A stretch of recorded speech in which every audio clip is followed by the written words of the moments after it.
मुख्यमंत्री महोदय आणि आज तुम्ही बघताय की लातूर जिल्हा संपूर्ण धाराशिव जिल्हा आणि लातूर जिल्हा ह्या दोन्ही जिल्ह्याची अत्यंत बिदारक अवस्था झालेली आहे। पूर्ण इतका पाऊस पडलाय की गेल्या 30-40 वर्षामध्ये इतका पाऊस झाला नव्हता।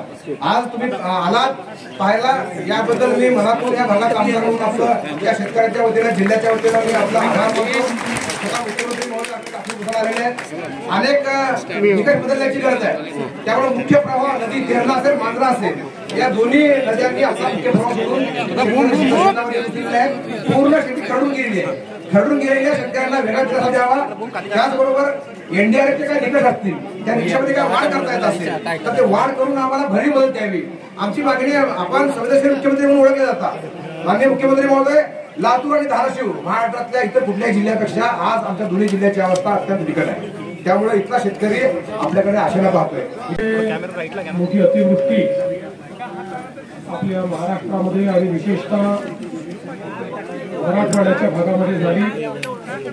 लातूर जिल्हा असेल, धाराशिव जिल्हा असेल, बीड जिल्हा असेल, या ठिकाणी अक्षरशः ढगफुटी सदृश पाऊस झाला आणि त्यामुळे विशेषतः आपल्या नद्यांना पूर आला।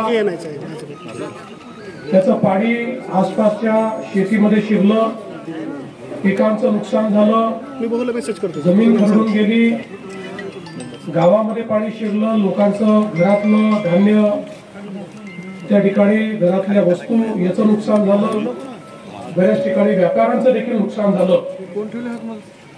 आणि म्हणूनच आज या ठिकाणी मी आलो आहे।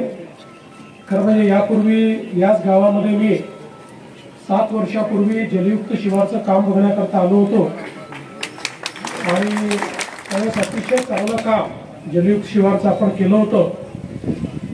त्यावेळी खरं म्हणजे आपल्याला पाणी मिळावं म्हणून आपण काम केलं होतं, पण आता पाणी इतकं अधिक झालंय की यावेळी त्याच्यामुळे मोठं नुकसान आपलं झालंय।